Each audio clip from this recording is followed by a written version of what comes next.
Dalam ketenangan, perjalanan spiritual dimulai.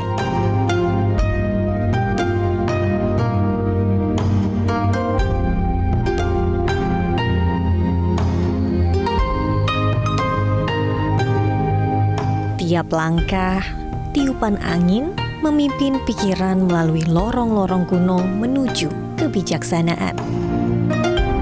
Meditasi dan refleksi membawa diri menemukan arti kehidupan dan pencerahan.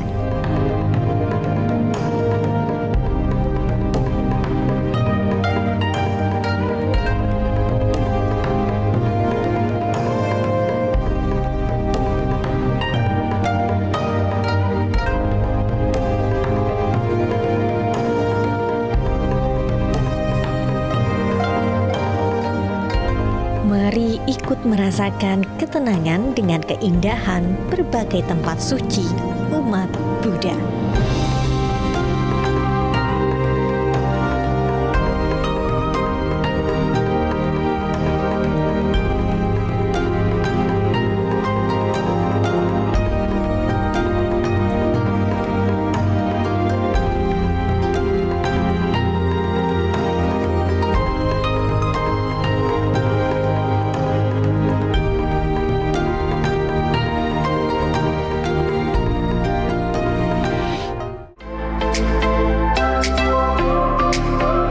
Menuju ke Magelang, kami singgah di sebuah lokasi wisata yang syarat legenda dan cerita rakyat lokal, Suroloyo. Disinilah perjalanan wisata spiritual kami bermula. Ini udah mau sunrise, kita mau coba naik sekarang supaya nggak ketinggalan ya sunrise-nya. Ayo, bisa coba. Kamu harus kuat ya.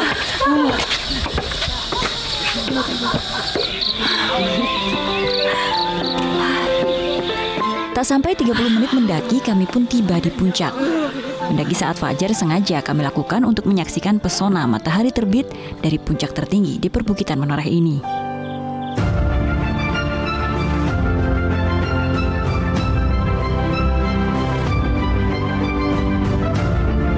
Sekitar pukul 6 pagi, matahari terbit.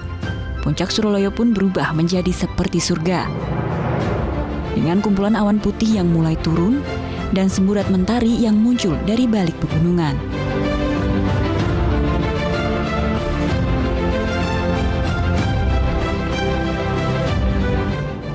Dari puncak Suroloyo dapat terlihat hamparan pemandangan perbukitan yang sangat indah. Dari titik puncak, kita pun dapat melihat 4 gunung, Merapi, Merbabu, Sumbing, dan Sindoro. Selain menyimpan keindahan, puncak Suroloyo juga menyimpan mitos, legenda rakyat pada masa kerajaan Majapahit. Puncak Suroloyo diyakini pula sebagai titik tengah atau kiblat pancaring bumi. Pusat dari 4 titik di tanah Jawa. Sejarahnya gimana sih Pak? Orang bisa meditasi atau semedi di atas itu? Tata cara orang kalau mau meditasi di atas itu ada ininya nggak Pak? Ada peraturannya di sini? Oh ada. Aturannya itu yang pertama itu sesuci. Kalau orang Jawa itu sesuci atau membersihkan, istilahnya wudhu lah kalau Islamnya kan seperti itu. Dan setelah naik ke puncak itu harus mengucapkan salam dulu. Ya, tata caranya seperti itu, salam. Nah, setelah mengucapkan salam, kita berdoa memohon kepada Allah. Nah, itulah tata cara yang ada di Suroloyo. Dan mungkin ada semacam dupa atau hiyo, itu adalah unsur dari alam. Ya. Dari jam berapa sampai jam berapa biasanya Pak orang tuh naik, nginep kan, terus mereka turunnya jam berapa biasanya? Nah, biasanya ini malam hari, dilakukan malam hari. Ini biasanya jam 11 sampai jam 3. Ya, jam 3 turun. Karena menurut sejarah itu wahyu itu setelah pagi hari itu pasti akan menetap. Oh iya. Ya.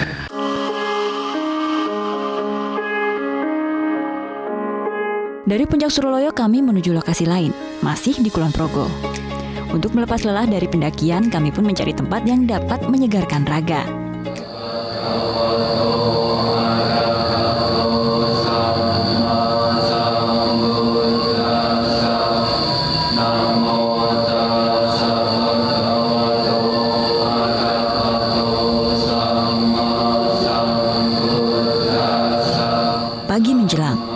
suara canting dilantunkan oleh para samanera, calon biksu. Mengucap doa berulang dan memusatkan pikiran.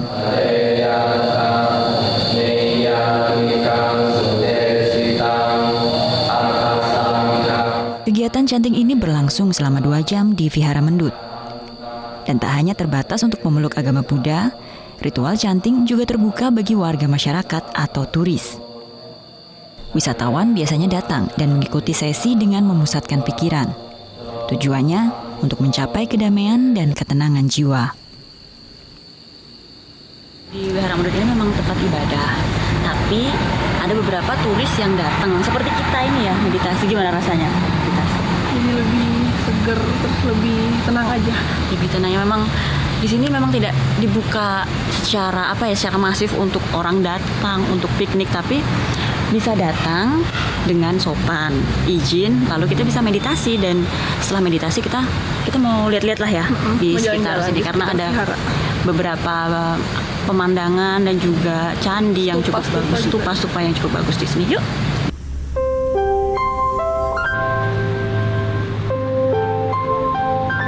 Selain sebagai tempat ibadah, Wihara Buddha Mendut juga menjadi tempat bagi para calon biksu dan biksuni untuk belajar agama Buddha. Arsitektur dan nuansa seni bernafaskan spiritual terasa kental di lingkungan vihara. Yang menarik, di luar pun pengunjung dapat melihat beberapa bentuk patung Buddha. Patung Buddha tidur yang berada di bagian depan, hingga patung Buddha kurus yang jarang ditemui di tempat lain.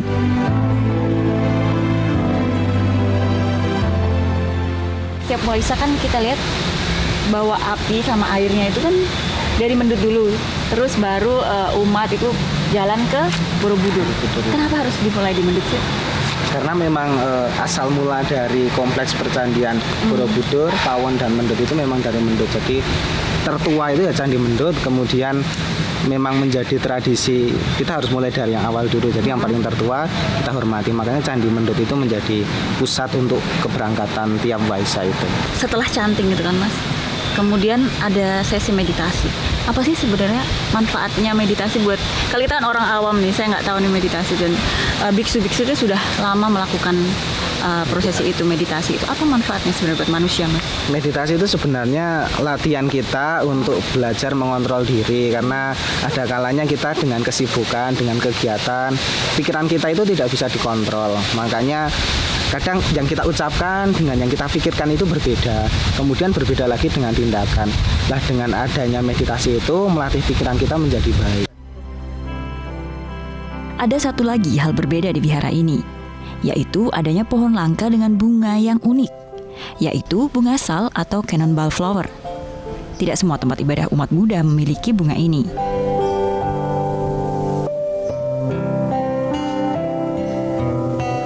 Bagi para traveler yang ingin merasakan ketenangan jiwa, dapat dengan bebas berkunjung ke vihara, kecuali di bagian asrama biksu dan biksuni.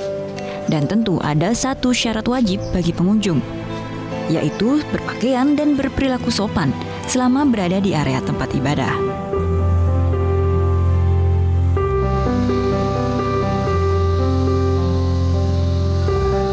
Usai menenangkan diri di Vihara Mendut, kami melanjutkan perjalanan ke Candi Mendut yang berada persis di depan vihara.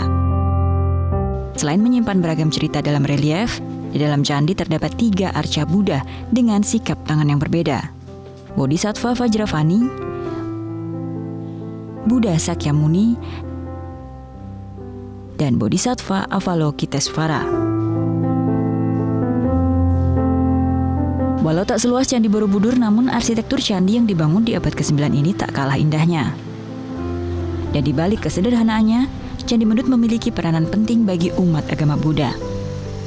Dari Candi Mendut inilah, setiap tahunnya prosesi Waisak dimulai, lalu diakhiri di Candi Borobudur.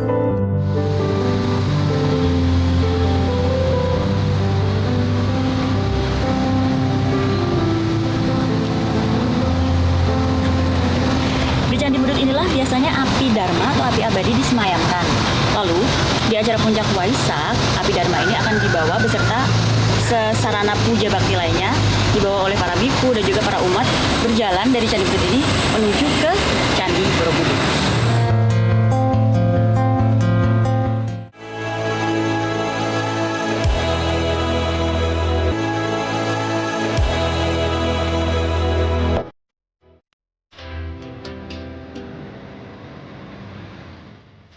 Wihara Danagun menambah kekentalan suasana pecinan di kawasan Surya Kencana, Kota Bogor.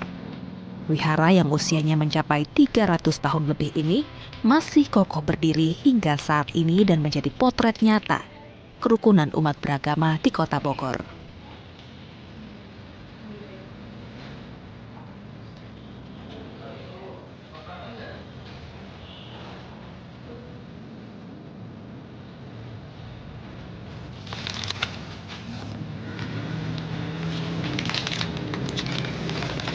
Nah, kita nanti yang pertama kita lakukan itu masang lilin. Lilinnya di sebelah altarnya.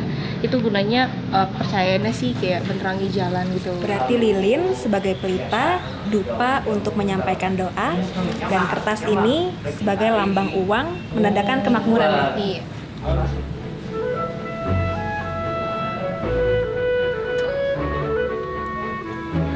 Setiap dupa yang dibakar, setiap lilin yang dinyalakan di wihara ini mengantarkan doa yang dipanjatkan. Tak hanya itu, inilah bentuk tradisi orang Tionghoa untuk menghormati para pendahulunya.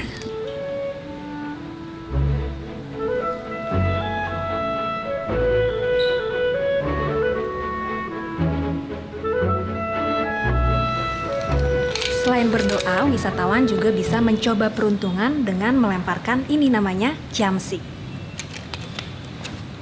Caranya nanti ciamsi ini dikocok-kocok, kemudian nanti akan keluar salah satu dari kayu ini.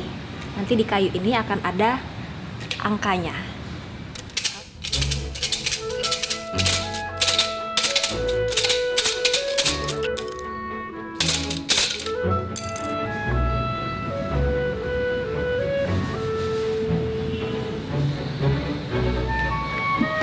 Nah, dari angkanya yang sudah didapat tadi, sekarang kita cari angkanya di kotak-kotak ini.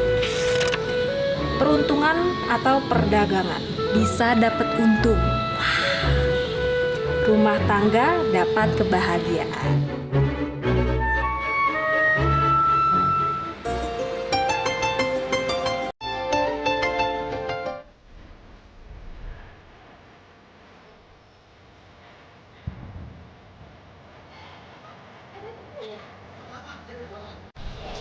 Salah satu destinasi unggulan yang ada di Kota Tanjung Pinang ialah Wihara Patung Seribu Wajah.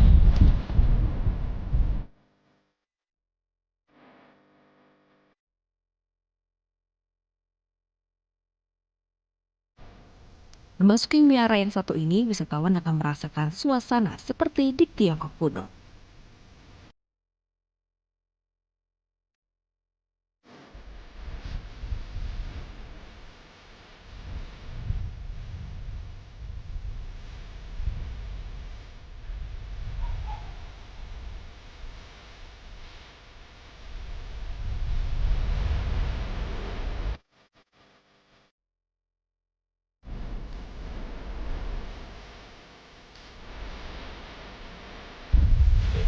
Kenapa disebut sebagai Wihara Patung Seribu Wajah? Karena di sini ada ratusan patung dengan berbagai ekspresi, ada yang marah, ada yang senyum, ada yang bingung, dan semuanya ini langsung dibawa dari Tiongkok. Wow!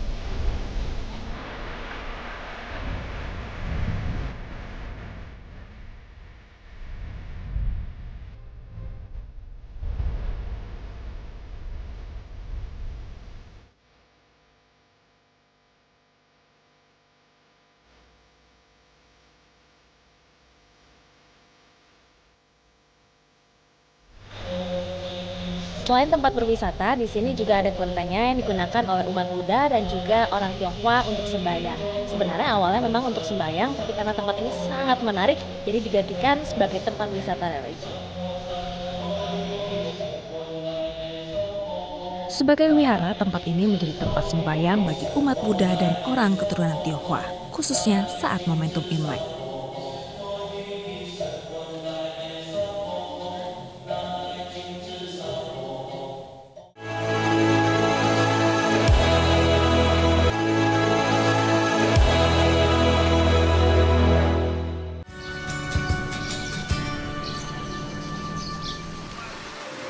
Selain sebagai kota bunga, Tomohon juga dikenal sebagai kota yang toleran. Walau dihuni mayoritas penganut Kristen Protestan dan juga Katolik, namun semua warga hidup rukun dan damai. Salah satu tempat ibadah umat Buddha di Tomohon di komplek Wihara Budayana yang di dalamnya berdiri Pagoda Ekayana. Berada di kaki Gunung Lokon, rumah ibadah ini menyiratkan kecantikan yang sakral. Memasuki komplek area wihara, pengunjung disambut 18 patung lohan berwarna emas. Pagoda Ekayana berdiri menjulang 9 lantai berwarna merah dan kuning yang dapat terlihat dari beberapa sisi kota karena ketinggian dan juga kemegahannya. Di depan pagoda, kolam air mancur dan patung naga seolah menjadi penjaga tempat ibadah ini.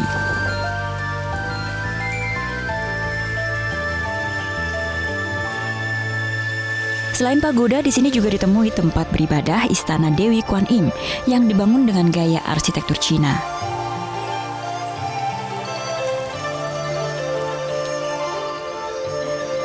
% umat di Tomohon ini adalah pemeluk agama Kristen Protestan atau umat Kristen Protestan, tapi sebagian warga di sini juga memeluk agama lain, salah satunya Buddha.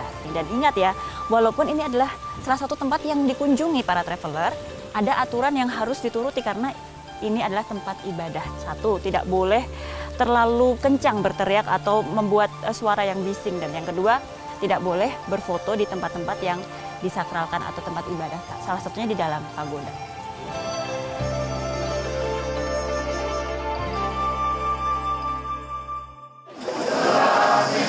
Mekloedganj juga dikenal sebagai kota tempat mencari dan memperdalam ilmu tentang Buddha. Disinilah banyak murid dari penjuru dunia datang untuk mempelajari agama Buddha. Mereka datang dengan harapan dapat bertemu langsung dengan Dalai Lama ke-14, pemimpin spiritual Tibet. Belajar tentang agama Buddha biasanya diawali dengan pemahaman ilmu dialektika yang harus dikuasai seorang biksu sejak usia dini. Tidaklah mengherankan, banyak calon biksu telah dititipkan di vihara sejak usia 5 tahun. Tidak hanya ilmu tentang agama, etika universal adalah ilmu yang juga diajarkan di Tibetan Children Village atau TVC ini. Awal mulanya, tempat ini didirikan untuk menampung anak-anak yang berasal dari Tibet yang mengungsi. Kini, TVC telah berkembang menjadi sekolah yang memiliki asrama sendiri untuk semua kalangan. How many children do you have? We have more than 1,400 children. Jadi saya sudah janjian dengan 2 pelajar dari Indonesia yang tinggal di Mekloedganj ini. Saya ingin bertanya-tanya kepada mereka, seperti apa sih pengalamannya mereka selama mereka ada di sini dan juga apa sih sebenarnya yang mereka pelajari. Saya akan janjian ketemu dengan mereka, ini tempatnya.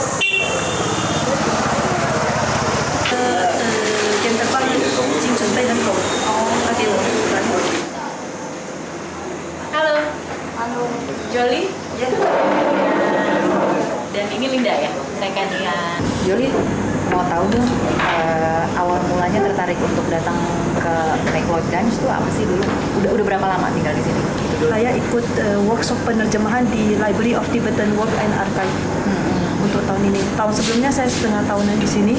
Kemudian tahun-tahun sebelumnya sejak 2009 saya tiap tahun di sini. Dan kenapa Mekloedganj yang dipilih? Karena di sini ada komunitas Tibetan yang ngomongnya dalam bahasa Tibet dan juga ada guru yang ngajar bahasa Tibet. Ada gurunya dan ada komunitas yang berbicara bahasa Tibet. Jadi sehari-hari pakai bahasa Tibet nih sekarang? Kalau ketemu teman yang bahasa Tibet ya harus pakai bahasa Tibet. Harus pakai bahasa Tibet. Kasih contoh? Tashi dele, kusu de boyin be, ngat de boyin, keram de boyin be, lain. Ya, apa tuh artinya tadi yang lagi diomongin? Banyak kabar, apa kabar? Kabarnya baik. Apa kabar? Bahasa Tibet apa? Tashi dele. Tashi delek. Oke. Kemudian hari ini udah belajar apa aja dari nggak di Jambe. Kemudian itu. Biksu kecil, muda dan tua dari berbagai latar belakang dan negara berkumpul di sini. Belajar memang tidak kenal batas usia, termaksud buat saya yang begitu menikmati kondisi di mana persinggungan lintas budaya, agama, dan usia yang begitu kental terasa di Mekloedganj. Ini adalah pelajaran hidup paling berharga dan tidak terukur keilmuannya.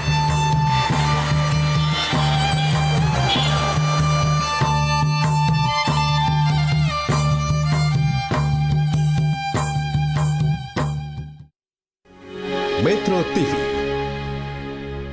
Jelajahi cara baru mendapatkan informasi. Download Metro TV Extend sekarang.